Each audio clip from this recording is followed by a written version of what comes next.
Spine सीधी, 3 बार ओम का उच्चारण, उसके बाद प्रार्थना। ओ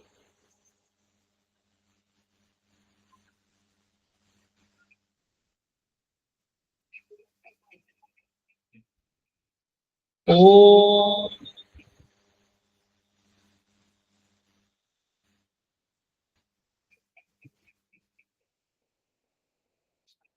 ओ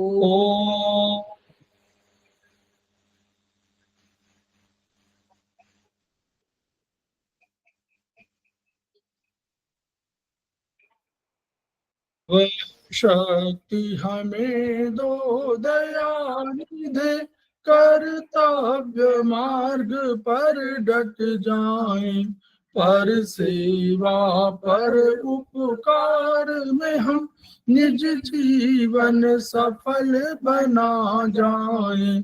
वह शक्ति हमें दो दयानिधे, कर्तव्य मार्ग पर डट जाए।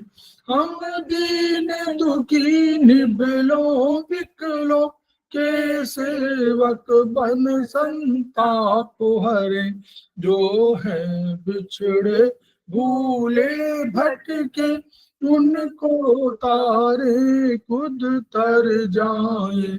वह शक्ति हमें दो दयानिधे, कर्तव्य मार्ग पर डट जाए।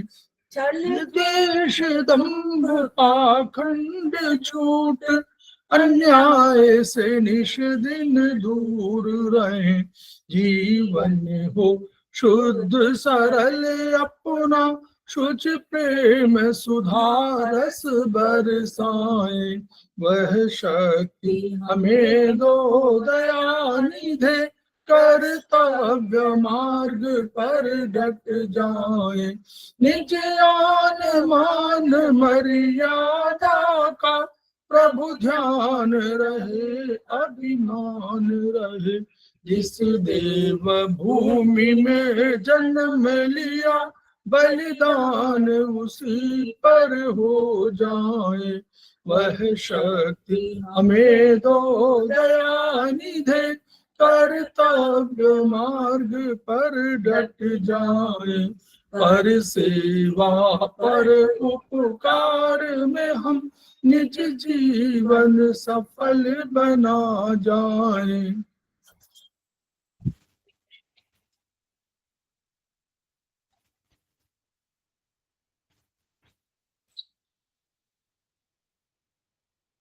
समवायी क्लासेस में आप सभी का स्वागत है। हमारे बीच में श्रीमती वर्षा श्रीवास्तव, उपाध्यक्ष समवायी फाउंडेशन उपस्थित है, उनका स्वागत है। हमारे बीच में कमल कुमार कपिल जी उपस्थित है, उनका स्वागत है। हमारे बीच में संजय सिन्हा जी उपस्थित है, उनका स्वागत है। हमारे बीच में संजय कुमार जी उपस्थित है, उनका स्वागत है। हमारे बीच में सुशील कुमार जी उपस्थित हैं, समवायी फाउंडेशन के प्रमोटर हैं, उनका स्वागत है। हमारे बीच में दर्शन भट्ट जी उपस्थित हैं, समवायी फाउंडेशन के प्रमोटर हैं, उनका स्वागत है। हमारे बीच में नीता जी उपस्थित है, उनका स्वागत है। हमारे बीच में प्रभजीत कौर जी उपस्थित है, उनका स्वागत है, सीनियर थेरेपिस्ट हैं। हमारे बीच में रणबीर राठी जी उपस्थित है, उनका स्वागत है। हमारे बीच में रेखा गुप्ता जी उपस्थित है, उनका स्वागत है। हमारे बीच संजय कुमार जी उपस्थित है, उनका स्वागत है। हमारे बीच में संजय सिन्हा जी उपस्थित है, उनका स्वागत है। इसके अतिरिक्त अगर अन्य कोई ज्वाइन कर चुका है तो उनका भी स्वागत है। हम लोग समवायी फाउंडेशन के सदस्य हैं और हम लोग एक्यूप्रेशर शोध प्रशिक्षण उपचार संस्थान प्रयागराज से संबद्ध है। वहाँ के मनीषी ब्रह्मलीन एमपी खेमका सर के हमणी हैं, जिनकी वजह से यह थेरेपी और ये संस्थान इस ऊंचाई पर पहुंचा है। संस्थान का एक मोटो है, each one reach one, each one treat one, each one teach one. इसी को आपके माध्यम से जन जन जागरण अभियान के तहत हम पूरे विश्व में फैलाना चाहते हैं और हमें विश्वास है कि ये विधा जो अपेक्षाकृत कम खर्चीली है, उसका लाभ केवल आपको ही नहीं मिलेगा वरन समस्त पीड़ित मानवता को मिलेगा। इसी विचार के साथ हम लोग आज के क्लास में प्रवेश करने जा रहे हैं। हम लोग आज चर्चा करेंगे सेमेस्टर 3 में बीएचबी में चैप्टर हमारा है 11 और ये 11 चैप्टर लोकोमोटर सिस्टम से संबंधित है और प्लस नर्वस सिस्टम भी उसका पार्ट है। तो हम लोग का इस पर एक चैप्टर ऑलरेडी हो चुका है। हम लोगों ने मसल्स पर पढ़ा था। ये पेज नंबर, अगर आप लोगों के पास किताब है तो जिन लोगों के पास किताब है बीएचबी वाली मानव शरीर विज्ञान, उसके पेज नंबर 136 में हम लोगों ने 36 37 ये पढ़ चुके थे हम लोग, और इसी 38 और 39 रह गया था, थोड़ा न्यूरो मस्कुलर जंक्शन रह गया था, तो उसी को हम लोग हाईलाइट करेंगे, क्योंकि न्यूरो मस्कुलर जंक्शन को अगर आप लोग समझते हैं तो उसके पहले हम लोग अस्थि पेशी से शुरू करेंगे, थोड़ा सा उसका ब्रीफिंग करेंगे। पुराना कई दिन पहले ये के तिवारी साहब ने दिया था, मिस्टर कमलेश कुमार तिवारी ने, तो हम लोग उस वहीं से आज इसको शुरू कर रहे हैं।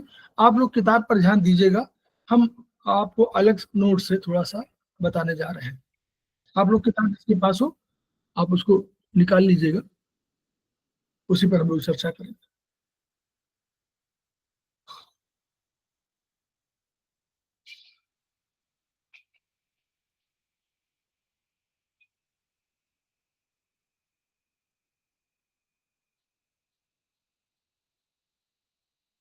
अब मसल्स, हम लोग समझ रहे थे कि मसल्स क्या है, तो मसल्स में जो उसके गुण के आधार पर हम लोग देख रहे थे कि संकुचन है, मतलब कॉन्ट्रैक्ट होती है, और इसी कॉन्ट्रैक्शन की वजह से हमारा मूवमेंट होता है। और प्रसरणशीलता है, यानी अगर उसको आप खींचे तो वो थोड़ा सा, ये उसका गुण है। इसमें रीजनरेशन नहीं होता है। रीजनरेशन माने ये रीजनरेट नहीं होती है। एक बार जितनी बन गई उनका डेवलपमेंट तो हो जाएगा, लेकिन रीजनरेट नहीं करेंगी। जैसे रीजनरेशन माने एक होता, जैसे हम लोग ग्रोथ करते हैं और एक रीजनरेट करते हैं, तो हम ग्रोथ तो हमारी उनकी होती है, लेकिन रीजनरेशन नहीं होता, बहुत कम, बहुत माइन्यूट। कुल शरीर भार का 50% मसल टिश्यू होते हैं, यानी किसमें कितनी अहमियत है इनकी। अब इसमें हम लोग आगे चर्चा करेंगे कि अभी प्रकार पर बाद में हम लोग करेंगे, पहले मूवमेंट को समझ लीजिए। प्रकार तो हम लोग जानते रहेंगे कि कितने प्रकार के हैं, तो क्या हम लोग मूवमेंट के प्रकारों की बात करें कि मूवमेंट कितने, क्यों मूवमेंट, लोकोमोशन पर, लोकोमोशन में, और लोकोमोशन का सिस्टम क्या है, या लोकोमोशन क्यों हम लोग कह रहे हैं और क्यों इंपॉर्टेंट है, इस पर हम लोग चर्चा कर रहे हैं। तो मूवमेंट के प्रकार कैसे, शरीर में कई तरह के मूवमेंट होंगे, उनमें से कुछ मूवमेंट जैसे 3 प्रकार के मुख्य मूवमेंट है। कैसे, एमीबॉइड मूवमेंट हम लोगों ने पढ़ा है। एमीबा वो एक सेल का प्राणी होता है, तो जब वो कभी अपने शिकार को या जिसको वो खाना चाहता है या जिसको पाना चाहता है उसको वो घेरता है, तो वो पूरा का पूरा अपने शरीर के, जैसे हम लोग क्या करते हैं, हम लोग हाथों को फैलाते हैं, उसके पास अमीबा एक सेल है, हाथ नहीं है, लेकिन वो इस तरह अपना घेरता है, इस तरह अपना घेरता है, धीरे धीरे शरीर को, अपने शरीर को उसी के आकार में परिवर्तित करता है, और वो उस प्रे, जो उसको शिकार कहना चाहिए, उस शिकार के सामने जाकर के शिकार को इनगल्फ कर लेता है। इसको एमीबॉइड मूवमेंट बोलते हैं। ऐसा ही हमारा कौन करता है, ऐसा हमारे शरीर में कौन करता होगा, हमारे शरीर में आरबीसी, डब्ल्यूबीसी ये सब है। तो डब्ल्यूबीसी क्या करता है, वो यही काम, जो जिसको हम लोग फैगोसाइटोसिस जिसको बोलते हैं ना, फैगोसाइट्स हम लोग बोलते हैं, कहते हैं कि हमारे शरीर में हमारे ऐसे भक्षण रक्षक वाले होते हैं, वो भक्षण वाले होते हैं, वो इसी प्रकार मूवमेंट में धीरे धीरे आगे बढ़ते हैं, आगे बढ़ के उसको घेरते हैं, और घेरने के बाद कोई भी वायरस आएगा, कोई भी एंटीजन आएगा, जिसको एंटीजन हम लोग बोलते हैं, हम लोग इसकी मेडिकल टर्म की बात करेंगे तो एंटीजन उसको बोलेंगे। तो हम लोग कोई फॉरेन एलिमेंट जो भी आएगा, वायरस आएगा, कोई अमीबा आएगा, कोई बैक्टीरिया आएगा, कोई भी चीज आएगी जो फॉरेन बाहर वाली होगी, उसको घेरने का तरीका यही होगा। तो वो क्या करेगा, पहले अपने साइटोप्लाज्म को बढ़ाएगा, फिर उसको टारगेट को घेर लेगा। तो ऐसे ही मूवमेंट हमारा फैगोसाइटोसिस में होता है, डब्ल्यूबीसी में, मैक्रोफेजेस में होता है। जो भी जितने भी हमारे रक्षक वाली पंक्तियां हैं वो सब इसी तरह मूवमेंट करती है। ठीक, दूसरा क्या है, दूसरा मूवमेंट सिलरी मूवमेंट, हम लोगों ने पढ़ा है। दूसरा मूवमेंट क्या होता है, सिलिया, सिलिया होता है। तो हम लोग, सिलिया कहाँ होता है, ह्यूमन सेल्स में सिलिया होता है, सिलिया ह्यूमन सेल्स में भी होता है, और एनिमल सेल्स में, कोई भी जो बैक्टीरियल है उनमें भी होता है। तो एनिमल सेल्स में होगा, बैक्टीरियल सेल्स में होगा। तो क्या होगा, ये प्रोटीन के बने होंगे, याद रखिए, ये प्रोटीन के बने होते हैं सिलिया, और हेयर लाइक स्ट्रक्चर होते हैं, हेयर बाल की तरह, बाल की तरह, और हिलते रहते हैं ऐसे। तो प्रोटीन के बने होते हैं, they are movable proteinaceous hair like structure, नाव की तरह, जैसे ये ऐसे ऐसे करके ऐसे बढ़ते हैं, ऐसे बढ़ते हैं। तो जैसे नाव खेती ना, तो ऐसे बढ़ते हैं ताकि मूवमेंट जो जो उसके घेरे में है उसको मूवमेंट देते हैं धीरे धीरे। तो ये सिलिया का मूवमेंट होता है। कैसे है, उदाहरण क्या देंगे, ट्रैकिया, ट्रैकिया हमारा क्या है ये, तो यहाँ से मूवमेंट क्या होता है, पेरिस्टाल्टिक मूवमेंट होता है, तो वो हेयर लाइक स्ट्रक्चर की वजह से आगे बढ़ता रहता है। अब ट्रैकिया में क्या है, गोबलेट सेल्स है, तो यहाँ पर जैसे हमारे यहाँ पर आया ट्रैकिया, तो ये हुआ ना जिसमें जहाँ सांस नली वाला, तो जैसे ही हमारे कोई बैक्टीरिया हमने इनहेल किया, मुंह से चाहे किया हो चाहे नाक से किया हो, तो कोई भी हम लोगों ने तो खाना खाया, पानी पिया या नाक से सांस लिया, तो इनके माध्यम से जो ऑक्सीजन या हवा में जो दूषित कण होते हैं, प्लस कोई बैक्टीरिया होता है, कोई भी एंटीजन होगा, वो सब हमारे शरीर में चला जाता है। तो ट्रैकिया में जाना नहीं चाहिए, इन्फेक्शन ना हो जाएगा। तो क्या होता है, यहाँ गोबलेट सेल्स होते हैं, तो गोबलेट सेल्स करते क्या है, म्यूकस सीक्रेट करते हैं। क्या सीक्रेट करते हैं, म्यूकस, जिसमें चिपक जाता है, चिपकदार होता है ना म्यूकस, म्यूकस आप लोग सब लोग देखा होगा, तो चिपकने वाला गुण होता है। तो क्या होता है, जैसे ही बैक्टीरिया को आया, तो बैक्टीरिया क्या होता है, ये उसमें म्यूकस में चिपक जाता है। अब चिपक दो गया ट्रैकिया में, कैसे उसको निकाले, कैसे निकाले उसको, तो उसको निकालने का यही तरीका है, इस म्यूकस को सिलिया क्या होती है, सिलरी मूवमेंट धीरे धीरे उसको, हेयर लाइक स्ट्रक्चर है, धीरे धीरे उसको ऊपर ले आती है। ऊपर ले आने के बाद जो है उसको, अब हमारे पास यहाँ पर आया, तो हमारे हम लोग देखा था कि दो, यहाँ पर एक जाने का, एक भोजन नली में एसोफेगस में जाने का एक रास्ता है, तो उस एसोफेगस में जाने रास्ता है, तो या तो वो नॉर्मल कंडीशन में क्या हुआ, थोड़ा बहुत हुआ, तो वो आपके स्टमक में चला गया, स्टमक में चला गया, तो वहां एचसीएल है, वहां आपका सब बैक्टीरिया नष्ट हो गए। तो एक तो ये, ठीक। तो रिस्पिरेटरी ट्रैक्ट में इसको ये पाया जाएगा,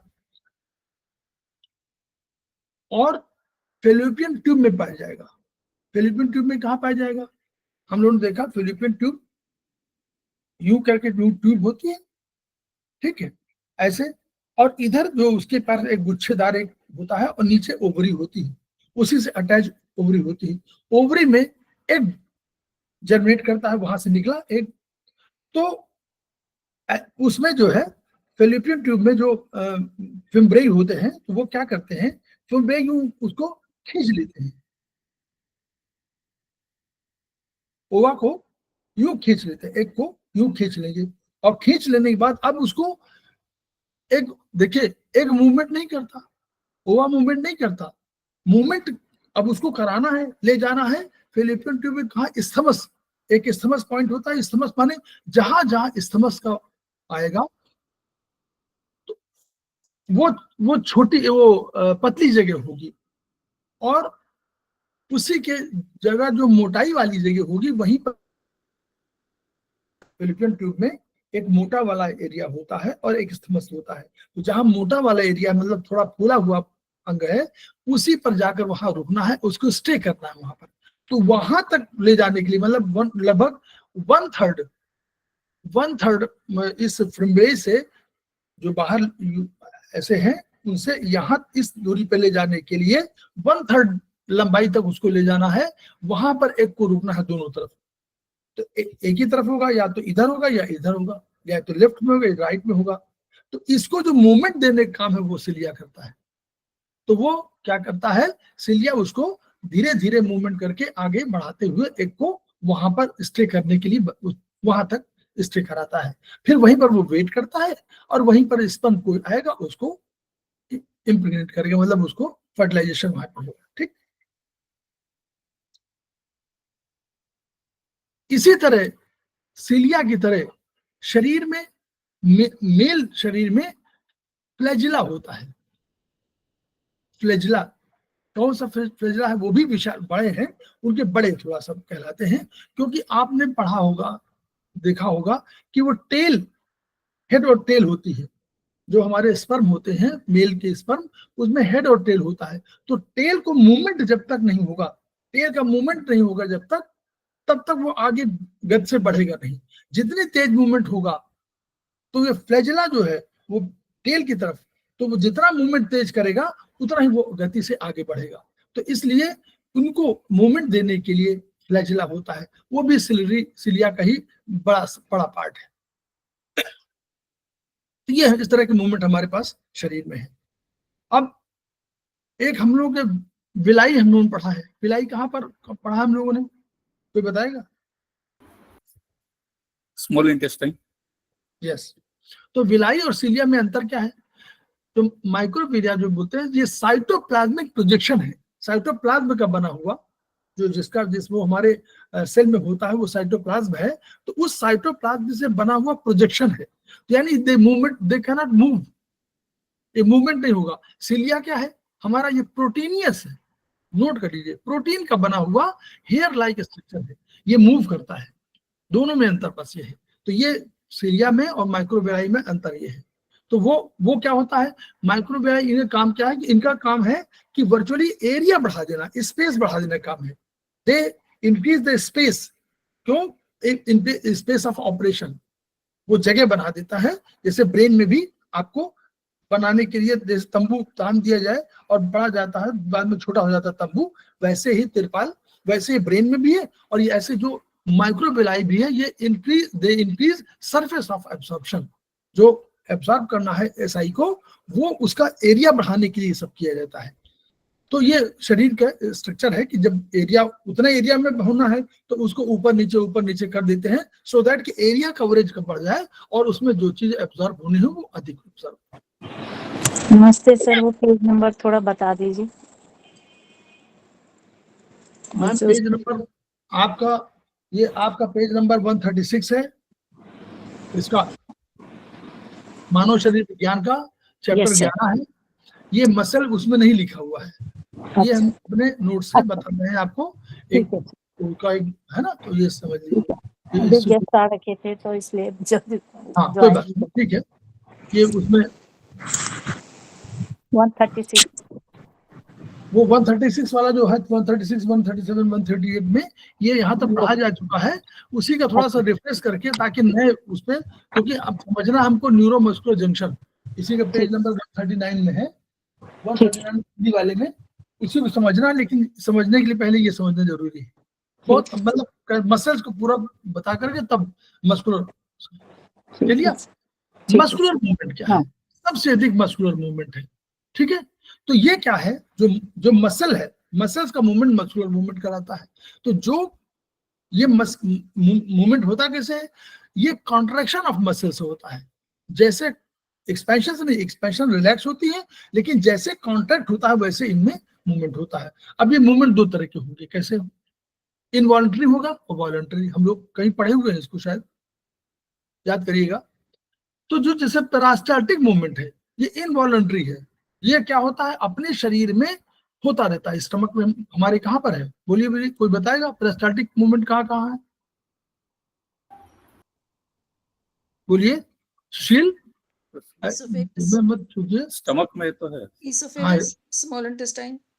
यस, इसोफेगस में है और स्मॉल इंटेस्टाइन में है। वो पेरास्टाल्टिक मूवमेंट जिसमें आगे बढ़ना है, उसमें आगे बढ़ना है, एक मूवमेंट है, और एक यहाँ से ऊपर से नीचे उतरना, वो भी मूवमेंट है। तो ये पेरास्टाल्टिक मूवमेंट हमारा इसोफेगस में होगा और एसआई में हमारा होगा, ठीक है। तो इसी तरह इनवॉलंटरी मूवमेंट हमारा कॉन्ट्रैक्शन ऑफ हार्ट, वहां भी है, वो भी इनवॉलंटरी मूवमेंट है। ये इनवॉलंटरी वॉलंटरी बात हो रही है। तो कॉन्ट्रैक्शन ऑफ हार्ट जो है वो भी इनवॉलंटरी, वो आपको पता नहीं चलता है, बल्कि वो कॉन्ट्रैक्ट करता है, एक्सपैंड करता है, कॉन्ट्रैक्ट करता है, एक्सपैंड करता है। वॉलंटरी मूवमेंट कौन कौन से है? कौन हो वॉलंटरी मूवमेंट? क्या होंगे, कोई बताए? जो हम करते हैं, हाथ पैर मिलाना, यस, हाथ पैर हिलाना, मूवमेंट करना, डांस करना, नाचना, कूदना, जो भी करते हैं वो हमारा वॉलंटरी, क्योंकि इसमें हमारा हम कर सकते हैं, हम ऐसा, ठीक है। मसल्स अब हम लोग टिश्यू की बात करें। हेलो, टिश्यू, तो टिश्यू हमारे हम लोगों ने पढ़े हैं, मेन 4 तरह के हैं, एक 5वां हम लोगों ने बनाया है अलग से। इपिथेलियल है, कनेक्टिव है, मस्कुलर है और नर्वस है। एक हम लोगों ने क्या और कह दिया है, लिक्विड, क्या बोला है,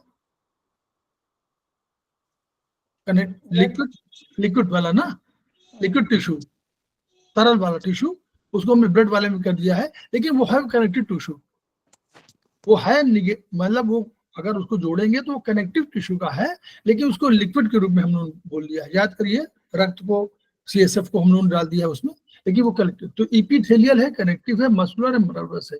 शरीर भार का 40 to 50% मसल्स का भार है, तो muscular tissue is the most important, मतलब इस वेट के हिसाब से मस्कुलर टिश्यू सबसे अधिक इंपॉर्टेंट है। ठीक है, अब जब हम एम्ब्रॉयो, जब हम भ्रूणावस्था में हैं, गर्भावस्था में हैं, तो डेवलपमेंट होता है 3 तरह का। ये एक लेयर होती है, 3 लेयर बनती हैं, इनको जर्मिनल लेयर बोलते हैं, जर्मिनेशन लेयर जो होती है। तो इन जर्म लेयर से क्या होता है, डिस्क की तरह, 3 डिस्क की तरह होती है, एक ऊपर, उसके नीचे डिस्क, उसके नीचे डिस्क, 3 डिस्क होती है। उन डिस्क में जो सबसे ऊपर की होती है, थोड़ा सा वो रखिएगा, थोड़ा कंसेप्ट नोट कर लीजिए, क्योंकि यह आगे के चैप्टर्स में होगा या आपको NCERT मिलेगा, और नॉर्मली जो है किताब में तो हम लोग के नहीं मिलेगा, किताब में मिलेगा तो एम्ब्रोलॉजी में मिलेगा, ठीक है, वहां मिलेगा। तो एक्टोडर्म ऊपर वाली, मेसोडर्म बने बीच वाली, मेसोडर्म आप पढ़ेंगे ब्रेन में, मेसोडर्मल, तो इकोडर्मल, एक्टोडर्मल। तो एक्टोडर्म यानी नर्वस सिस्टम, ऊपर वाला सबसे ऊपर, मेसोडर्म, और उसके नीचे एंडोडर्म। 3 हुए, 3 लेयर हुई, एक्टोडर्म, बीच वाली मेसोडर्म, और सबसे नीचे वाली एंडोडर्म।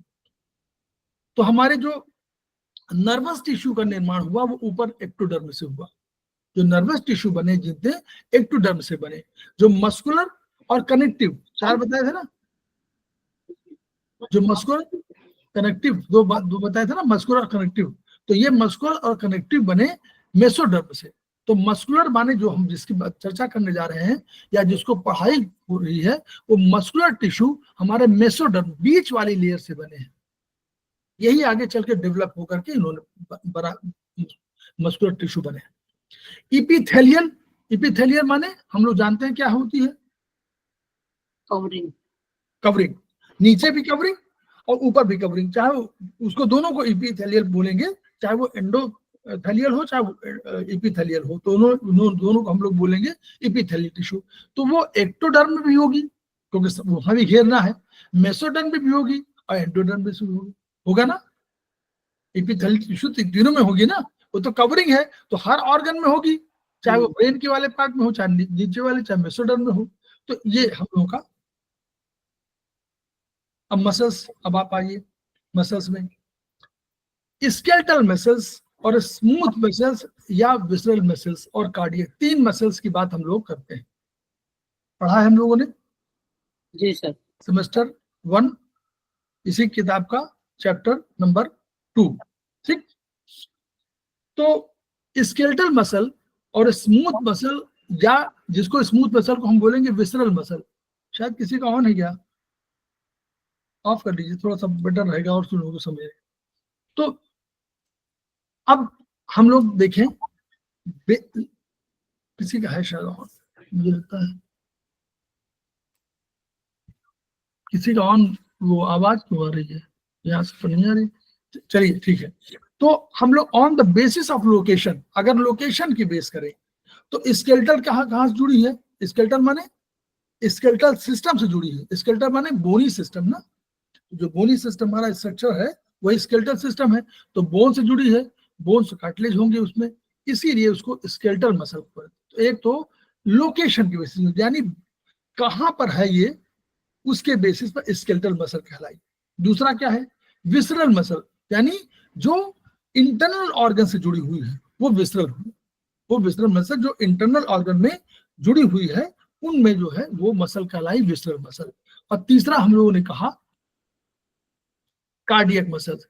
कार्डियक मसल्स लोकेशन के हिसाब से। जो कार्डियक मसल्स ये केवल हार्ट में पाई जाती है, ये बिल्कुल डिफरेंट टाइप की है स्केलेटल मसल वगैरह श्रेणी में है, लेकिन ये डिफरेंट टाइप की है, इसलिए इसको अलग श्रेणी में बनाया गया। तो स्केलेटल, विसरल या स्मूथ, विसरल को स्मूथ भी कह देते हैं, आगे देखेंगे। कार्डियक मसल्स, ये तीन हमारी मसल्स का होगा। फिर on the basis of control, अगर कंट्रोल के बेसिस पे हम करें कि कैसे कंट्रोल करना है, तो हम कहेंगे कि किस पर, क्या स्केलेटल मसल पे हमारा कंट्रोल है, बोलिए। Yes yes.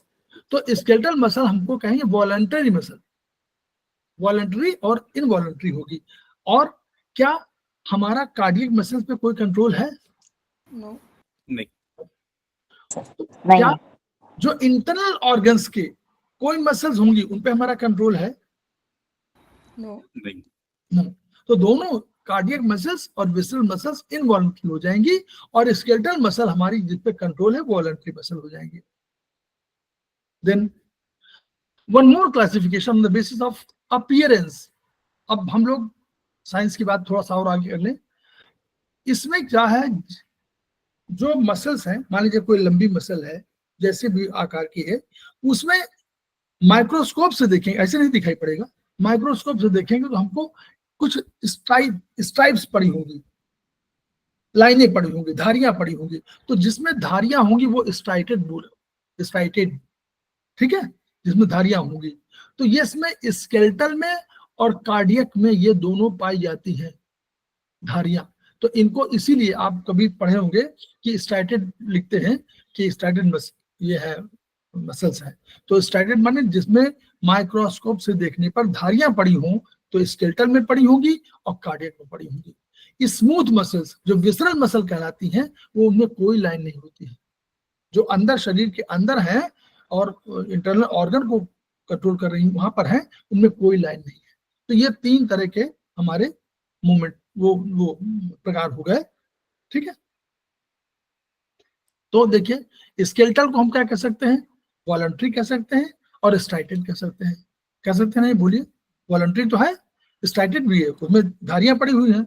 विसरल में इनवॉलंटरी है, लेकिन ये स्मूथ मसल है, तो इसीलिए हमेशा बोलते हैं, कभी इनवॉलंटरी को स्मूथ बोल देते हैं। याद करिए, कहीं पढ़ा होगा आपने फर्स्ट सेमेस्टर में ही, कि इनवॉलंटरी को स्मूथ बोल देते हैं, क्योंकि इनवॉलंटरी है इसलिए स्मूथ है, उनको कोई वो नहीं। और इसमें इनवॉलंटरी है उसके वजह से, मूवमेंट की वजह से, और कि हम कर सकते हैं। और स्मूथ माने कोई स्ट्राइप्स नहीं पड़ी हुई। कार्डियक में इनवॉलंटरी है लेकिन स्ट्राइटेड है, इसमें लाइनें हैं। अब स्केलेटल मसल देखिए कैसे आकार होता है, सिलिंड्रिकल है, बिल्कुल सिलिंड्रिकल, ऊपर से नीचे सिलिंड्रिकल है। इसमें कोई ब्रांच नहीं होती। कार्डियक से तुलना करने के लिए स्केलेटल मसल है, ये एक सिंगल, उसमें पूरी जैसे एक सेल है लंबाई में, सिलिंड्रिकल है। इसमें मल्टी, देखिए इसमें जो अनेक न्यूक्लियस होंगे, ये न्यूक्लियस जो छोटे छोटे बने हुए इसमें चित्र में, ये छोटे छोटे न्यूक्लियस जो गोले गोले बने हुए, ये जो है हमारे न्यूक्लियस है। तो इसमें ये पहले ही जन्म के उसमें पहले ही ये ऑलरेडी न्यूक्लियस कई सेल मिलकर के बनाते हैं, तो उसमें न्यूक्लियस कई हो जाते हैं बस, इसलिए न्यूक्लियस नष्ट नहीं होते, पूरा स्ट्रक्चर पूरा हो जाता है, इसलिए इसमें न्यूक्लियस कई होते हैं। स्केलेटल मसल की विशेषता है, इसमें कई न्यूक्लियस होते हैं और इसमें स्ट्राइप्स पड़ी होंगी, हमने पढ़ा ना स्ट्राइटेड, इसमें स्ट्राइप्स पड़ी होंगी। तो ये स्ट्राइप्स के बताया गया कि स्ट्राइप्स पड़ी होंगी जो केवल माइक्रोस्कोप से देखने पर दिखाई पड़ेंगी। वही कारण बता रहे हैं कि एम्ब्रियोनिक स्टेज में अनेक सेल छोटे छोटे मिलकर एक मसल सेल बनाते हैं, इसके न्यूक्लियस भी उनके मिल जाते हैं, इसको सिंसाइशियम कहलाता है, ठीक है, मसल सेल सिंसाइशियम। मसल सेल में माइक्रोस्कोप से देखे पर तो मसल सेल में क्या होगा, डार्क बैंड और लाइट बैंड, फिर डार्क बैंड फिर लाइट बैंड, ये तो होता है, इसीलिए इसको स्ट्राइटेड कहा जाता है। बाइसेप्स, टंग, एब्डोमिनल वॉल, बाइसेप में ही होगी, टंग में ही होगी, एब्डोमिनल वॉल में। और एब्डोमिनल वॉल क्या है, कौन सी मसल है, स्केलेटल मसल है। उसमें बहुत जो एब्डोमिनल वॉल है बाहर वाली, तो वो उसमें स्केलेटल मसल उसको मूवमेंट करा सकते हैं हम लोग। मसल सेल का फिर वही बात, मसल सेल का कोई जनरेशन नहीं होता, रीजनरेशन नहीं होता, इसलिए ये इसको बोलते हैं कि रीजनरेशन की पुअर कैपेबिलिटी है, जल्दी नहीं करती। इसी तरह नर्वस सिस्टम भी हम लोग पढ़ा है कि नर्व टिश्यू भी डेवलप नहीं करते, वो रीजनरेट नहीं होते, ये जानते हैं ना हम लोग। नर्वस टिश्यू रीजनरेट नहीं होते, रीजनरेट नहीं होता। ठीक है। yes, yes, तो रीजनरेशन का अर्थ है कि जो जितने बने हैं उनका ग्रोथ अलग चीज है, लेकिन अगर अलग से बनना वो नहीं होता है।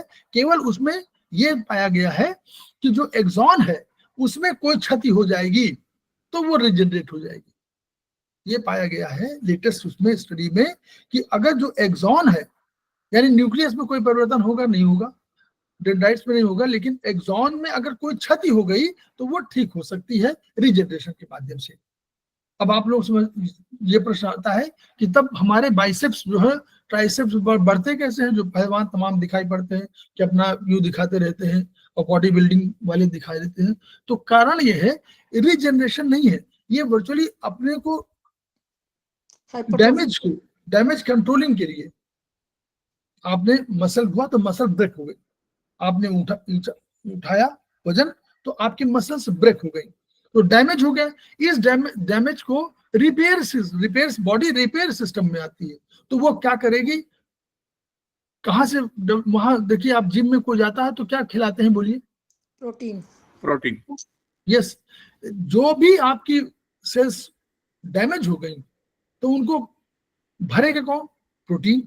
तो प्रोटीन आपको खूब, प्रोटीन उनकी वो नहीं कि बेचने के लिए, वो जानते हैं कि आपका ब्रेक करेंगे तो प्रोटीन आपको खाना पड़ेगा, तो प्रोटीन आपको खिलाते हैं। तो वो क्या होता है, रिपेयरिंग प्रोसेस में वो आपकी और लंबी वो ऐसे बढ़ जाती है, उनमें ग्रोथ हो जाती है, फिर वो रिपेयर कर, फिर आप उठाएंगे, फिर आप गिरेगा, तो अल्टीमेटली करते करते वो मसल्स हो जाती है। रीजनरेशन नहीं होता है, कोई नई बनी बनती, वही वाली आपको बार बार रिपेयरिंग प्रोसेस से मोटी होती जाती है वही, तो इसीलिए स्पिंडल शेप हो जाती है। अगर सिंगल, ये तो वाली स्केलेटल मसल बिल्कुल सिलिंड्रिकल होती है, लेकिन वो स्पिंडल शेप हो जाती है क्योंकि नेचुरली वो बढ़ते बढ़ते आपका ग्रोथ हो जाता है। उसके साथ कुछ नेचुरली कहीं ना कहीं कनेक्टिव टिश्यू भी होंगे, ऐसे तो होगा नहीं कि सिंगल होगी तो कनेक्टिव टिश्यू भी होगी, तो ये प्रोसेस है उसका, रिपेयरिंग प्रोसेस की वजह से हो जाता है। तो ये यहाँ तक हो गया। अब हम लोग आगे, विसरल मसल्स जो है इनवॉलंटरी मसल है, ये आई शेप्ड होती है, स्पिंडल शेप इसको कहते हैं। ये जो इंटरनल ऑर्गन में होती है वो इस शेप की होती है। हालांकि स्केलेटल मसल भी आपको दिखेगी इसी तरह की शेप की, लेकिन वो पूरा रिजनरेशन न होकर के रिपेयरिंग प्रोसेस की वजह से होती है, उसका शेप सिलिंड्रिकल होता है। तो ये स्पिंडल शेप है, स्मूथ मसल है, इनवॉलंटरी है और यूनिन्यूक्लिएटेड है। एक ही न्यूक्लियस इसमें होता है, इसमें कई न्यूक्लियस नहीं होते हैं। कहाँ मिलेंगी, अधिक यूबी में मिलेंगी। कार्डियक मसल पढ़िए, कार्डियक मसल क्यों विशेष है, देखिए इसके चित्र देखिएगा, दो सिलिंड्रिकल हैं और दोनों मिल गई हैं, दोनों को जोड़ दिया गया है बीच से। फिर नीचे वाली आई दो, वो भी सिलिंड्रिकल हैं, वो भी जुड़ गई हैं। ऊपर जो छोटे छोटे पॉइंट दिखाए जा रहे हैं वो न्यूक्लियस है, वो दोनों के न्यूक्लियस है। तो अब एक से दूसरी जुड़ी हुई है। नीचे क्या है, नीचे बंद है। अब कैसे बंद है, अब देखिएगा इसको, यहां हमने जो दोनों के नीचे बनाया हुआ वहां गैप जंक्शन का लिखा हुआ है। तो गैप जंक्शन क्या करता है, इन दोनों के बीच में जोड़ने काम करता है ये गैप जंक्शन। और इसी के बीच में ऊपर से नीचे तक एक लेयर होती है यूं करके जो अटैच होती है, यानी अगर ऊपर से नीचे इसको मूवमेंट करना हो तो ये मूवमेंट कर लेगी। इसीलिए हार्ट की जो मसल्स होती हैं वो क्या होती हैं, उनकी विशेषता क्या, इसका है सिलिंड्रिकल लेकिन ब्रांच्ड है। सिलिंड्रिकल तो है लेकिन सब ब्रांच एक दूसरे से जुड़ी हुई है। नीचे वाली जो जुड़ी नहीं है वो अलग से जुड़ी हुई है, कैसे, इंटरकनेक्टिंग डिस्क से जुड़ी हुई है। और वो गैप जंक्शन होगा जो कभी ऊपर के उसके मूवमेंट के लिए सहायक होगा। तो सिलिंड्रिकल है, ब्रांच्ड है, यूनिन्यूक्लिएटेड है, मतलब एक ही न्यूक्लियस है, लाइट स्टैटेड, इसमें हल्के से, इसमें भी धारियां हैं, इनको हम लोग धारियां कहा था ना, तो धारियां हैं जिनमें लाइट स्टैटेड है, केवल हार्ट में होती है, ये उसका विशेषता। इसीलिए आपकी हार्ट की एक मसल यूं मूवमेंट करती है तो दूसरी भी उठ जाती है और एक साथ ही सिंक्रोनाइजिंग होती है, इसीलिए एक साथ कांटेक्ट होती है और एक साथ, ये विशेषता है, इसलिए इसको कार्डियक मसल्स को अलग रखा गया है। फंक्शंस क्या है हम लोग जान रहे हैं, मूवमेंट है, लोकोमोशन ऑफ बॉडी है। अब मूवमेंट और लोकोमोशन ऑफ बॉडी, थोड़ा सा एक तो मूवमेंट हुआ कि हम अपने यहीं पर उसी जगह पर रहें और अपने को हयात दिलाए, और एक होता है कि हम अपनी स्थिति स्पेस में अपनी स्थिति परिवर्तित कर लें, तो ये दिस इज लोकोमोशन। अपनी स्पेस में अपने को 4 कदम पीछे ले जाए, आगे ले जाए, ये हमारा लोकोमोशन है। To raise the body temperature by shivering, आप शिवर करते हैं तो आप इसलिए नहीं शिवर करते हैं ठंडक में, बल्कि आप गर्मी पर जनरेट करते हैं, उसकी वजह से आपको अपना बॉडी टेम्परेचर बढ़ाते हैं। To maintain posture by contraction of muscle, otherwise no sitting no standing possible. अगर आप कॉन्ट्रैक्शन ऑफ मसल से अपने पोस्चर को चेंज नहीं, अगर कॉन्ट्रैक्शन मसल ना हो तो अपने पोस्चर को चेंज ही नहीं कर सकते, तो बैठना मुश्किल हो जाएगा, चलना मुश्किल हो जाएगा। To hold and store things with the help of sphincters, जो स्फिंक्टर्स हम लगे होते हैं, इनको भी रोकने में यही मसल्स काम करती हैं। हम लोगों ने पढ़ा था प्रॉपर्टीज, एक्साइटेबिलिटी क्या है, दो ही है, एक तो न्यूरॉन है और एक मसल सेल है, दोनों दो ही एक्साइटेबल होते हैं। यानी अगर कोई एक सेल को आप स्टिमुलेट करेंगे तो वो अपने नेबर को क्या करेगा, नेबरिंग सेल को सिग्नल दे देगा और फिर वो आगे जनरेट करता चला जाएगा, इसको एक्साइटेबिलिटी बोलते हैं। ठीक है, ये हम लोगों ने पढ़ा ना पहले, ईशा काला मैडम पढ़ा है हम लोगों ने, ये तो पढ़ चुके हैं पहले सेल वाले उसमें। सर पढ़ा है एक बार दोबारा नहीं पढ़ा वही तो हाँ। ये एक्साइटेबिलिटी है कि दो एक्साइटेबल सेल्स हैं, एक न्यूरॉन है और एक मसल से है। एक सेल को स्टिमुलेट करेंगे तो वो अपने नेबर को सिग्नल जनरेट करता चला जाएगा, ऐसे पूरा। तो ये ability of signal generation is excitability, signal generation की जो एबिलिटी है वही एक्साइटेबिलिटी है। अगर कोई न्यूरॉन किसी मसल को सिग्नल जनरेट करना चाहेगा तो न्यूरोट्रांसमीटर, उसके लिए अब सहायक कौन होंगे, एक ही है, न्यूरोट्रांसमीटर। उनके अलग अलग नाम होते हैं, केमिकल है सब, लेकिन न्यूरोट्रांसमीटर कहते हैं। न्यूरोट्रांसमिट मतलब न्यूरो चीज से ट्रांसमिट करेगा, तो इसके कारण मसल कांटेक्ट करेगी। तो अगर मसल एक न्यूरॉन से दूसरे न्यूरॉन को भी सिग्नल जनरेट होता है, लेकिन वहां कॉन्ट्रैक्शन नहीं होता। एक न्यूरॉन दूसरे न्यूरॉन को जब सिग्नल भेजेगा तो कॉन्ट्रैक्शन नहीं होगा, लेकिन एक न्यूरॉन जब किसी मसल को सिग्नल भेजेगा तो मसल कॉन्ट्रैक्ट करेगी। अगर इतनी लंबी है तो वो छोटी हो जाएगी, ये उसका है। जब न्यूरॉन किसी मसल सेल को सिग्नल देना चाहेगा तो न्यूरोट्रांसमीटर छोड़ेगा। एक सहायक कोई चीज है जो न्यूरोट्रांसमीटर यानी कोई केमिकल छोड़ेगा, इसके कारण मसल सेल में सोडियम यानी सोडियम आयन बढ़ेंगे। इसकी को हम लोग डीपोलराइजेशन कहते हैं। This is said to be depolarization. ठीक है जी, बोले तो प्रैक्टिस में रहता है भजे चलो पैसा तो हमने था कि ऊपर खत्म जैसा।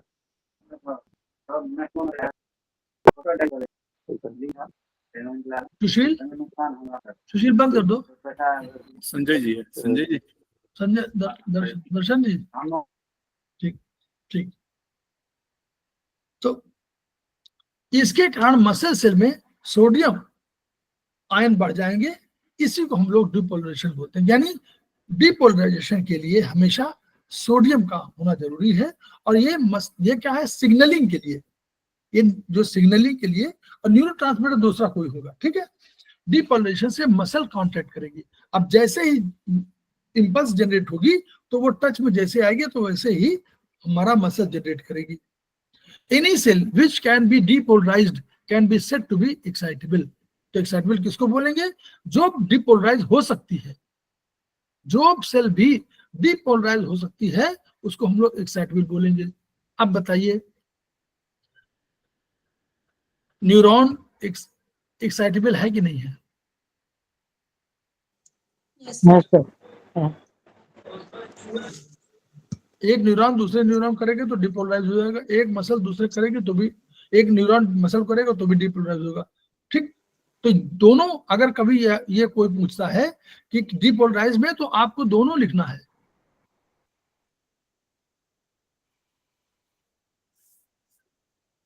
तो आपको डिपोलराइज दोनों लिखना है, न्यूरॉन भी है और मसल सेल भी है।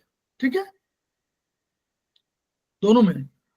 अब कॉन्ट्रैक्टिलिटी क्या है?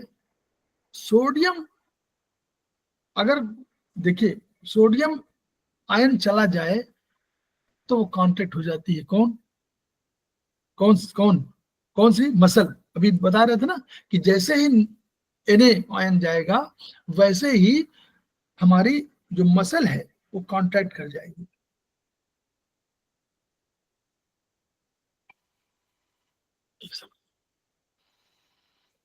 मैडम क्लास में है, बोलिए। हाँ बोलिए। हेलो, हाँ जी मैडम, क्लास में हूँ। क्लास में क्लास में क्लास में।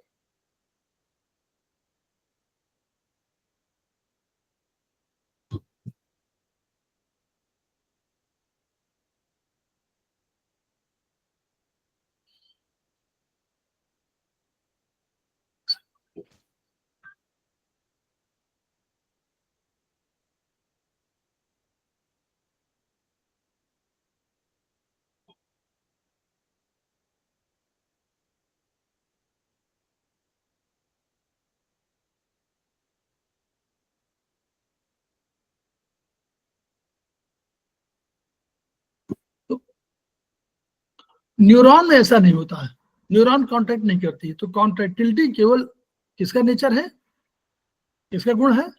मसल। Muscles का। मसल। Muscle. न्यूरॉन में नहीं है। ठीक है, न्यूरॉन कॉन्ट्रैक्ट नहीं करेगी। एक्सटेंसिबिलिटी, कैसे मसल सेल को आप खींचेगा तो एक्सटेंस थोड़ा थोड़ा खींच जाएगी, और लेकिन इलास्टिक गुण है इसका, अपने ओरिजिनल शेप में आ जाएगी। ये जो है अपने सेल अपने उसमें फिर आ जाएगी वापस। जैसे ये फैले, मान लीजिए कोई फैलाएगा तो फिर आ जाएगा, रबराइज टाइप का। तो जैसे रबर इलास्टिक होता है वैसे ही ये आ जाएगी। ठीक, तो ये उनके गुण हो गए। अब आगे हम लोगों को आगे बहुत पढ़ना है इसमें। आज देखिए कितना हो जाता है। स्केलेटल मसल, अब देखिए स्केलेटल मसल की बात हम लोग शुरू करते हैं। तो ये बोन से अटैच हुआ है। अब देखिएगा, ये मान लीजिए स्ट्रक्चर है, तो जो बोन टू बोन जोड़ने वाली कौन होती है? बोन से बोन जोड़ने वाली कौन होती है? लिगामेंट होती है कि tendon? Ligament. BLB, bone to bone ligament, bone ligament bone. तो जब भी बोन से बोन जोड़ना होगा, देखिए बोन, दो बोन है, दो बोन दिखाई दे रहे हैं आप लोगों को। हम चित्र उसका भी बाद में दिखाएंगे। यह देखिए दो बोन दिखाई दे रही हैं, एक नीचे वाली बोन, एक ऊपर। हाथ की बोन समझ लीजिए, एक ह्यूमरस होगी और एक दूसरी वाली क्या है? दूसरी वाली को समझ लीजिए, यहाँ क्या होती है? Radius और ulna. हाँ, तो एक समझ लीजिए कोई है, तो उसमें जो है बोन से बोन के बीच में लिगामेंट्स है। ये देखिए, उनको जोड़ने के लिए ये नीचे वाले जो दिखाई दे रहे हैं चित्र में, आप लोग देख लीजिए, दिखाई दे रहा है ना, लिगामेंट्स लिखा भी है। तो दोनों बोन को अटैच कर दिया है, तो ये बोन टू बोन होगा। अब मसल टू बोन जो होगी वो MTB होगी, यानी मसल बोन के बीच में टेंडन होंगे। वो देखिए बगल में बाइसेप मसल, देखिए लिखा हुआ ना बाइसेप मसल, तो वो जोड़ने के लिए लिगामेंट, टेंडन, देखिए ऊपर लिखा हुआ ना टेंडन, टेंडन से जुड़ा हुआ है। अब देखिए टेंडन जो है फ्लेक्सिबल नहीं होंगे, मसल फ्लेक्सिबल होगी। ठीक है, तो टेंडन अब क्या होगा? टेंडन में क्या होगा देखिएगा, टेंडन एक जो बोन है, जो हमारी मसल है, एक मसल जुड़ी हुई है ऊपर वाली ह्यूमरस, नीचे वाली कहाँ जुड़ी हुई बताइए?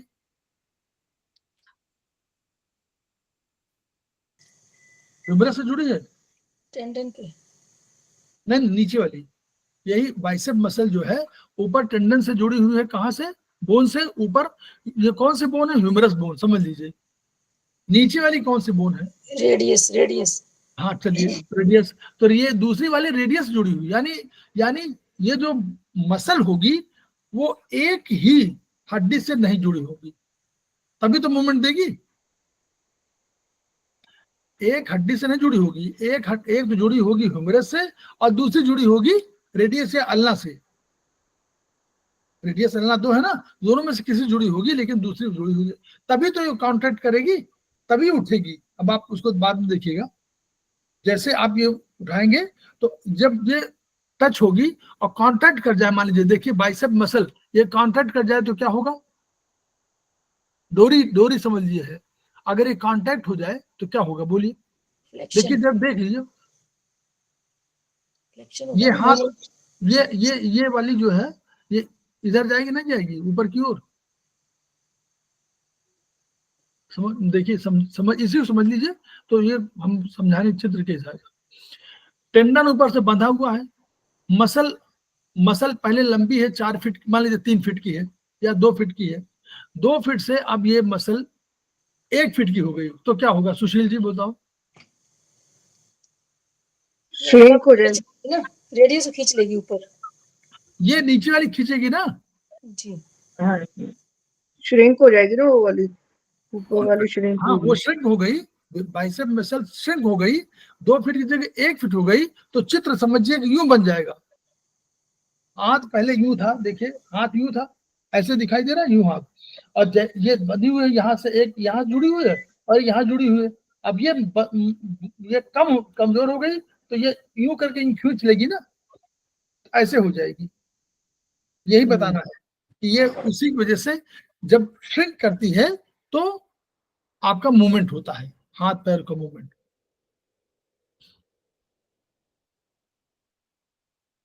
जब हाथों को मोड़ना होता है तो मसल से बोन को कनेक्ट करने वाले टेंडन बिल्कुल ही स्ट्रेच नहीं होते, क्योंकि फिक्स होते हैं। मसल कांटेक्ट होती है, मसल का एक सिरा ह्यूमरस से जुड़ा है मान लीजिए, और दूसरा जो है रेडियल या अल्नर से जुड़ा है।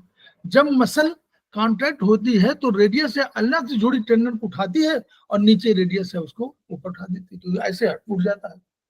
यहाँ फिक्स है, यहाँ से एक फिक्स है, एक यहाँ से फिक्स है, तो जब ये छोटी हो जाएगी तो ये ऐसे जुड़ी हुई है तो ऐसे हो जाएगी, बस ये बताना है। ठीक, पूरी मसल की शेप को स्पिंडल, देखिए पूरी मसल की शेप लगेगी आपको स्पिंडल की तरह है, यूं काफी मोटी टाइप की जैसे होती है। तो मसल के अंदर का सेल सिलिंड्रिकल ही होगा। मसल सेल क्या है इसकी, ये बिल्कुल सिलिंड्रिकल होगी, मायोफाइबर इसको कहेंगे। तो ये मायोफाइबर से बनी होती है और कई मायोफाइबर मिलकर के एक मसल का निर्माण करते हैं। इसकी इकाई मायोफाइबर जो है, यही एक्चुअली मायोफाइबर माने छोटे छोटे सेल है, यही वाले सेल स्ट्रक्चर है मायोफाइबर।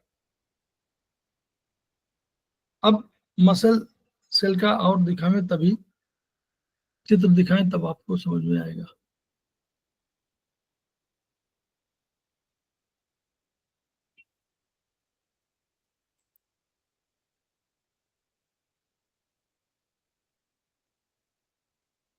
ये देखिए ये स्पिंडल शेप में है, लेकिन ये वाले अंदर वाले हैं ये बिल्कुल सिलिंड्रिकल है। तो इसी को, इसको भी देखिए,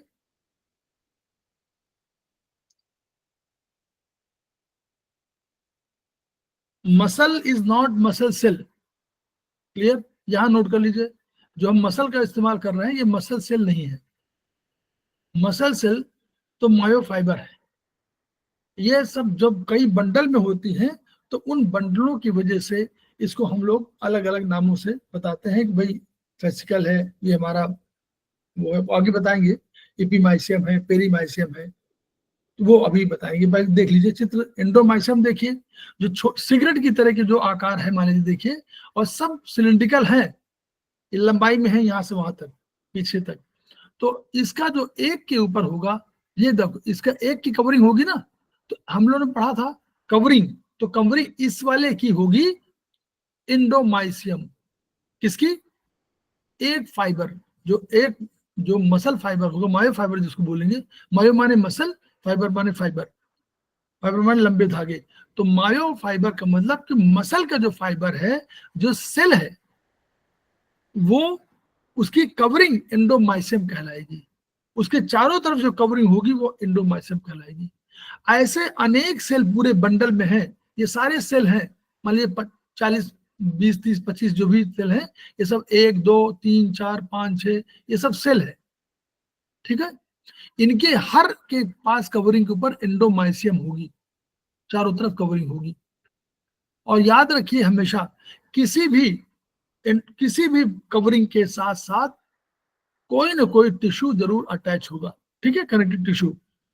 अब देखिए, फिर ये पूरा बंडल है, आगे हम बहुत बताएंगे, ये पूरा बंडल है।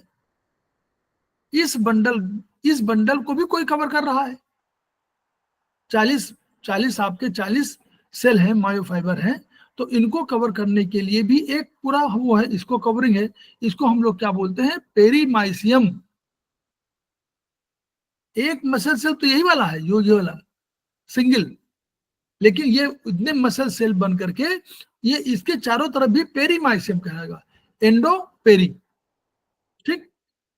ऐसे इस तरह के 50 हैं, इस तरह के बंडल, 50 बंडल ये पड़े हुए हैं, 1, 2, 3, 4, 5, 6, 7, 8, 9, 10, 11, 12, ये सब, ये जो बड़े हुए हैं 40, 50, ये इस तरह के 50 हैं।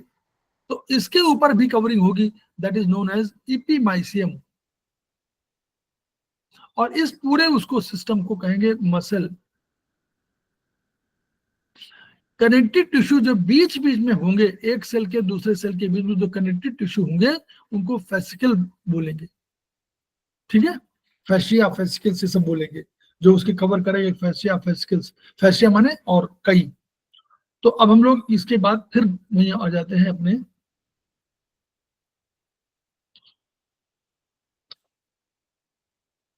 ये देखिए, मसल सेल एक बंडल के अंदर होते हैं, सिगरेट के बंडल की तरह होते हैं, ये सिगरेट के आकार के होते हैं। बंडल को फेसिकल ऑफ मायोफाइबर अर्थात मसल सेल का फेसिकल कहा जाता है। ये पूरा बंडल जो है ये फेसिकल है, चारों तरफ का जो बंडल है ये फेसिकल है। कई फेसिकल मिलकर मसल्स का निर्माण करते हैं। ये जो चारों तरफ का पूरा एक एक देखा आपने, ऐसे कई मिलकर के तब आपको पूरे मसल का हमको निर्माण करते हैं। तो muscle is not muscle fibre, muscle is not muscle cell, okay. Muscle cell नहीं है, मसल सेल को मायोफाइबर बोलेंगे। प्रत्येक फेसिकल के ऊपर एक कनेक्टिव टिश्यू की संरचना होती है, इसे पेरीमाइसियम बोलेंगे, जो बाहर का पेरीमाइसियम। प्रत्येक मायोफाइबर के ऊपर भी चारों तरफ टिश्यू की संरचना कनेक्टिव टिश्यू होगी, इसे इंडोमाइसियम कहा जाता है। Myofibre is muscle cell. Myofibre, myo माने मसल, फाइबर माने एक पतली जो है, पतली फाइबर। तो वो जो है मायोफाइबर के ऊपर चारों तरफ टिश्यू होगी, कनेक्टिव टिश्यू होगी, वो सो एंडोमाइसियम कहेंगे। ये वही आकार देखिए आया, ये सब इस तरह के हमारे जो बने हुए वही हम लोगों ने चित्र वहां दिखा दिया। तो ये एक के ऊपर जो चढ़ी हुई है वो एंडोमाइसियम। इसके ऊपर हम लोगों ने देखा, ये देखिए फेसिकल है ये पूरा, ये हम लोगों ने ये वाला देखा, ये अंदर ये मसल से एक मायोफाइबर, ये वाला जो है एक मायोफाइबर है, और ये पेरीमाइसियम है, और ये एपीमाइसियम है बाद वाला जो है, बाहर वाला एपीमाइसियम, बाहर वाला एपीमाइसियम। एपी माने सबसे बाहर, और उसके बाद पेरी, और उसके बाद एंडो। तो ईपी, पेरी, और ये एपी सबसे बाहर है। कई फेसिकल मिलकर एक बंडल बनाते हैं, कई बंडल मिलकर मसल का संरचना करते हैं। इस मसल को चारों तरफ भी सुरक्षित रखने हेतु कनेक्टिव टिश्यू होती है, इसे एपीमाइसियम बोलते हैं। सारे बंडलों के रिक्त स्थान में, अब यहां पर कुछ समझना है, सारे बंडलों के रिक्त स्थान में जो कनेक्टिव टिश्यू का मार्ग XYZ यहाँ पर आगे देखेंगे हम लोग, वो फैसिया कहलाते हैं। एक मायोफाइबर को निकाला जाए तो क्या दिखेगा, मायोफाइबर की तरह के, सिगरेट की तरह मायोफाइब्रिल्स। अब उसमें मायोफाइबर में भी छोटे छोटे पतले पतले मायोफाइब्रिल्स दिखेंगे। तो ये मायोफाइब्रिल जो है मसल सेल यानी मायोफाइबर के पार्ट है, ये जो छोटे छोटे हैं और दिखाई देंगे, ये छोटे छोटे और पाए इस पूरे एक मसल में, एक मसल सेल में मायोफाइब्रिल्स अलग से दिखेंगे। चलिए बस थोड़ा सा समझ लिए हैं, फिर आगे आते हैं। चित्र 2 में एक मायोफाइब्रिल दिखाया गया है, उसके अंदर मायोफाइब्रिल है, ठीक है, चारों तरफ। अब पहले देखिए, एक हम लोग पढ़े हैं सेल के ऊपर क्या होती है, सेल मेम्ब्रेन। हाँ, जिसको प्लाज्मा मेम्ब्रेन बोलते हैं। तो यहाँ पर वो जो सेल के चारों होती है मेम्ब्रेन जिसको बोलते हैं, यहाँ सार्कोलेमा उसे बोलते हैं, ठीक है। तो इसीलिए सार्कोलेमा जो है उसको हम क्या कह सकते हैं, बोलिए, स्ट्रक्चरल कह सकते हैं ना भाई। सार्कोलेमा चारों तरफ है, तो जैसे हम लोग पूरा एक सेल के अंदर न्यूक्लियस होगा, वो होगा, और एक मेम्ब्रेन होगी चारों तरफ घेरे रहते, उसको हम लोग बोलते हैं, क्या बोलते हैं, सेल। तो उसी तरह ये सार्कोलेमा जो है सेल के स्ट्रक्चरल यूनिट हो सकती है, इसीलिए यहाँ स्ट्रक्चरल यूनिट को सार्कोलेमा बोलते हैं। सार्कोमियर दूसरा चीज हो जाएगी, सार्कोमियर अलग चीज हो, सार्कोलेमा माने स्ट्रक्चरल कोई यूनिट है तो चारों सार्कोलेमा हो जाएगी। क्यों, चारों तरफ मेम्ब्रेन है, इसी के अंदर तुम्हारा सेल है, ठीक है। तो सार्कोलेमा जो है इसके अंदर जो है वही कहलाएगी हमारी स्ट्रक्चरल यूनिट के रूप में। एंडोमाइसियम हटाएंगे सार्कोलेमा मिलेगी। सार्कोलेमा में उसका स्ट्रक्चर ऐसा है कि सभी तरह गड्ढे होंगे। अब इसमें एक और विशेषता है, ये सार्कोलेमा में चारों तरफ गड्ढे होंगे, थोड़े पिट्स बने होंगे, सभी में पिट्स बने होते हैं। सेल के बाहर क्या है, ईसीएफ। ईसीएफ में क्या है, तरल भरा हुआ है, एक्स्ट्रा सेलुलर फ्लूइड है। तो ईसीएफ, अब इसमें गड्ढे हैं तो ईसीएफ वाला जो है वो भी तो इसमें होगा, तो यानी उस ईसीएफ का जो तरल है वो भी इसमें होगा। तो इन गड्ढों में इंटरस्टिशियल फ्लूइड भरा मिलेगा। इन गड्ढों को टी ट्यूब्यूल्स बोलते हैं। एक और चीज आप समझ लीजिए, वहां पर हम लोगों ने क्या पढ़ा था, इंडोप्लाज्मिक सेल में क्या पढ़ा था, इंडोप्लाज्मिक रेटिकुलम।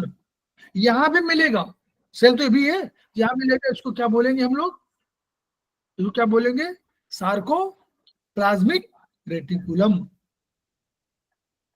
सार्को, वहां जो साइटोप्लाज्म था तो यहाँ सार्कोप्लाज्म बोल देंगे, वहां साइटोप्लाज्म था, याद करिए, साइटो माने सेल, सेल के अंदर प्लाज्म, यहाँ सार्कोप्लाज्म बोलेंगे।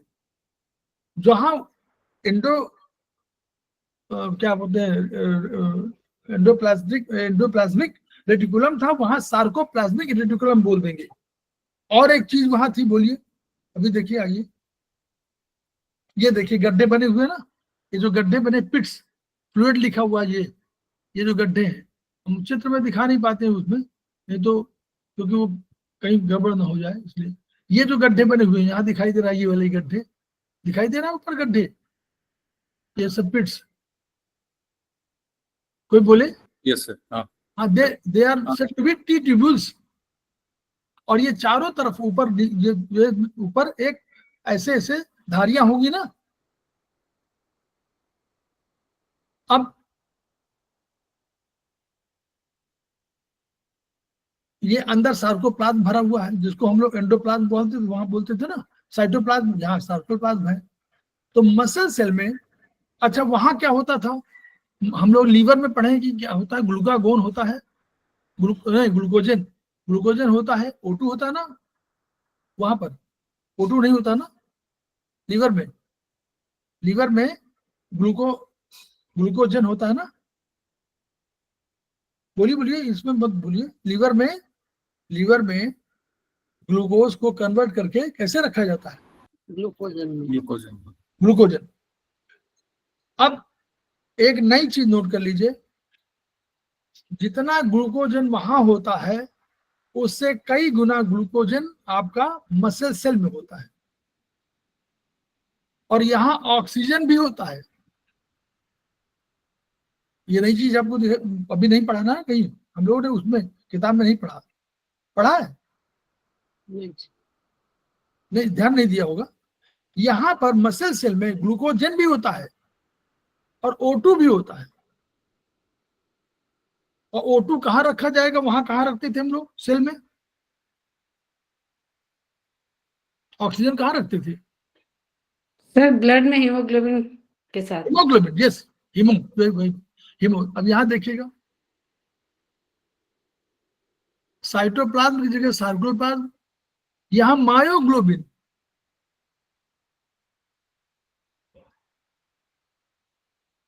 बस अंतर क्या होगा, वहां हीमोग्लोबिन, यहां मायोग्लोबिन, वहां साइटोप्लाज्म, यहां सार्कोप्लाज्म।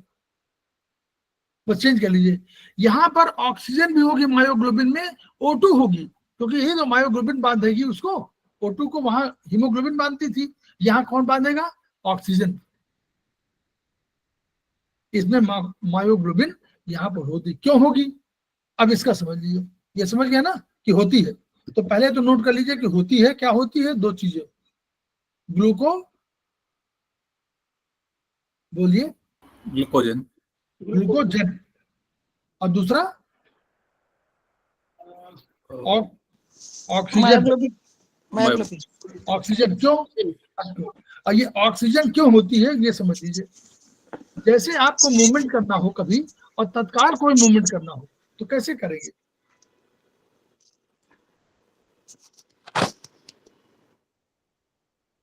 मसल कॉन्ट्रैक्ट होगी तभी मूवमेंट होगी। अच्छा, आप दौड़ना शुरू कर दिए तो क्या होगा? क्या चाहिए आपको दौड़ने के लिए? क्या चाहिए? Energy, ATP. Energy, yes, ATP. Energy ATP चाहिए, तो एटीपी के लिए क्या चाहिए? एटीपी के लिए चाहिए दो चीजें, ग्लूकोज और ऑक्सीजन। ये वेरी गुड। तो ग्लूकोज आपको कहाँ से मिलेगा? नॉर्मली रक्त से। हाँ जी। भाई भोजन से, भोजन में वही जा रहा है, भोजन वहां से ग्लूकोज, वहां भोजन रक्त में सब जा रहा है, ग्लूकोज भी जा रहा है, भोजन सब जा रहा है, न्यूट्रिशन जा रहा है, और वहां पर ऑक्सीजन भी जा रही है। तो वहां रक्त की सप्लाई मान लीजिए बहुत तेज भागने लगे, तो क्या आपका रक्त जो है पंप है, हार्ट कितना तेजी पंप करेगा कि आपको हो जाए? मान लीजिए वो 100 मीटर रैश वाले, वर्ल्ड वाले, उनको लीजिए, वो तो बहुत तेज भागते हैं, तो क्या उनका हार्ट इतना सप्लाई कर सकता है? नहीं कर सकता। जितने तेजी से भागते हैं उतनी तेजी से आप देखिएगा उनके मसल्स में भी, उनका जो है पूरा हाथ कांपने लगता है पूरा। वो क्यों? क्योंकि हार्ट उतना तेजी से फंक्शन नहीं कर सकता और उतना ऑक्सीजन और ग्लूकोज सप्लाई नहीं कर सकता।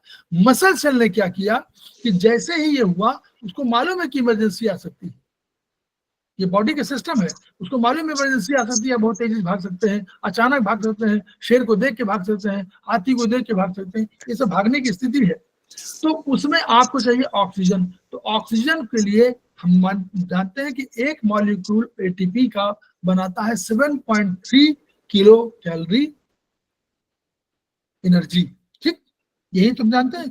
तो ये एटीपी बनाने के लिए क्या चाहिए? एटीपी बनाने के लिए चाहिए हमको ग्लूकोज और ऑक्सीजन। तो ये ग्लूकोज ऑक्सीजन हर मसल सेल में ऑक्सीजन और ग्लूकोज रखी जाती है ग्लाइकोजन के फॉर्म में, ऑक्सीजन के फॉर्म में, सो दैट कि इमरजेंसी आए तो आपको रक्त को उतना काम ना करना पड़े, या रक्त उतनी देर सप्लाई ना पाए, तो इस जो संरक्षित हमारा स्टोर्ड है इसको हम यूज कर सकें। ठीक है, तो हम लोग अभी और अब हम लोग उसको पढ़ना चाह रहे थे, समय भी है क्या? अभी किसका, सुधा मैडम का है क्या? हाँ सर, मेरी क्लास है अभी। कितने बजे से है आपकी? सर 7:30 का था ना। अच्छा अभी आप ठीक, कोई बात नहीं। तो हम लोग, अच्छा, तो हम लोग इसको यहीं पर रोकें। बोलिए ईशा काला मैडम। Yes sir. समय में कुछ समझ में हम लोग आया होगा। हाँ आ रहे हैं सर। Yes sir. सर आ रहा है, सब आ रहा है समझ में। देखिए इसके पहले भी हम लोगों ने एक क्लास लिया था, एक क्लास हम लोग ले चुके हैं इस पर पहले भी, तो उसकी भी आपके पास पड़ी होगी। सेमेस्टर वो भी सेमेस्टर 2 या 3 में होगी, तो उसमें आप देखिए बीएचबी में होगी, उसको भी सुन लीजिए, थोड़ा सा सुन लीजिए उसको, तो और समझ में आ जाए। फिर ये चैप्टर जो है, जो मसल वाला है, ये हम लोगों को काफी कुछ उतना नहीं, मतलब याद तो हो जाएगा इस रूप में कि हम सार्को, देखिए सार्कोलेमा हम समझ गए, अब सार्कोमियर को समझना कठिन है, लेकिन अब हमको न्यूरोमस्कुलर जंक्शन समझना है कि कैसे ये हमारा सिस्टम होता है, जो किताब में बहुत छोटा दिया हुआ है, लेकिन इतना छोटा नहीं है, वो फंक्शनल है, बड़ा बड़ा वर्क है वो, तो उसको हम लोग बता देंगे। और फिर हम लोग स्पाइन पे थोड़ा बताना है, स्पाइन पे नहीं बताना है, क्योंकि स्पाइन जो है वो जो उसके तमाम फेनिकुलस वगैरह है वो नहीं। फिर हम लोग एक क्लास लेंगे न्यूरोमस्कुलर जंक्शन की, फिर एक क्लास हम लोग लेंगे जो उनके ट्रैक्ट्स की, जो नर्व्स का ट्रैक्ट्स होता है, हम लोग को रिकॉल करना पड़ेगा, फिर नर्वस सिस्टम से थोड़ा सा रिकॉल करना पड़ेगा, फिर हम लोग आएंगे नर्वस सिस्टम में, सारे नर्वस सिस्टम पे हम लोग ब्रेन का पढ़ना शुरू करेंगे, और तब हम लोग अल्टीमेटली ब्रेन पर ही हम लोग को खत्म करना है। तो ये ब्रेन सबसे महत्वपूर्ण है, और उसके लिए बाद में जो किताब होगी, जिसके अलावा मानव शरीर विज्ञान के अलावा ब्रेन पे वो जो किताब है वॉल्यूम 2 रामकुमार शर्मा सर ने और उन्होंने लिखी है, तो वो वाली किताब महत्वपूर्ण होगी, तो उसको आप लोग कभी पढ़िएगा। हाँ ये भी ठीक है, बहुत ट्रिटाइज 3 है ना, ट्रिटाइज 3, हाँ बढ़िया किताब है, ये भी अच्छी किताब है। इसके बाद एक किताब उन्होंने और लिख दिया है बाय द वे, वो उसको न्यूरॉन के लिए, न्यूरॉन बेस्ड है, मतलब नर्व सिस्टम, और एक हाँ यस, हाँ बढ़िया किताब है ये। तो हम लोग ऐसे ही करेंगे। तो पढ़ना बहुत है, समझना भी बहुत है, खेमका सर के सपनों को पूरा करना इतना सरल भी नहीं है, केवल एक सेंटेंस ही बहुत काफी है, ईच वन रीच वन ही काफी है, आगे तो बोलने की जरूरत ही नहीं। अगर ईच वन रीच वन आपने कर लिया तो आगे तो कुछ करेंगे ही भाई, आप किसी को दुखी देखेंगे तो उसका दुख का दूर करेंगे, तो इसलिए बहुत ही पर्याप्त है अपने आप में एक सेंटेंस। तो वो ट्रीटमेंट हो ही जाएगा सर उसमें। बिल्कुल हो मुझे जाएगा। तो फिर मैंने एक किसी का, हमारे कोई इधर मेरे मर्द ने किसी गांव में एक जमीन है, मतलब थोड़ी सी प्रॉपर्टी है, तो उसका कोई बंदा आया था मेरे पास, तो मैंने उसको थोड़ा लीवर में प्रॉब्लम थी, तो मैंने लीवर का वो पॉइंट लगा दिए 1-2, तो वो कह रहा आंटी मुझे बड़ा आराम आ गया, तो मैं तो आपका ना गांव में तुम्हारा वो लगवाऊंगा, कैंप लगवाऊंगा। मैंने कहा भैया हमारे पेशेंट है, पढ़ने को पहले बाद में लगाएंगे तो कैंप जब फ्री हो। बिल्कुल यही चीज है जो, और देखिए ये भाव ये रखिए, हमने नहीं कह रहे हैं ये सेवा भाव है सर, बिल्कुल ही। हम लोग देखो इस एज में आगे हम क्या कमाने की सोचते हैं, हम तो यही सोचते हैं कि हमारे से जब भगवान सेवा करा ले वही बहुत बढ़िया बात है। कमाने की जिंदगी निकल गई हमारी सर, हमारे माध्यम से वो करा रहा है और कर वही रहा है, करता वही है। एक बात समझते हैं, हम जो ये सेवा का नाम दे रहे हैं ना, वो भी हम कमा रहे हैं, हम कर्म कमा रहे हैं उसकी जगह, हम कर्म कमा रहे हैं उसकी जगह। बस ये कर्म हमारे अच्छे हो जाए तो यही चीज हमारे कमानी है हम लोगों ने, ये कर्म कमा लेंगे हम, तो ये भी शुक्र है परमात्मा का। यस तो हाँ इन्हीं शब्दों के साथ बता दें कि खेमका सर के सपनों को पूरा करने के लिए, और उनके सपने क्या है, each one reach one, each one treat one, each one teach one. इन्हीं शब्दों के साथ 2 मिनट का हम लोग ब्रेक लेते हैं, फिर मिलते हैं।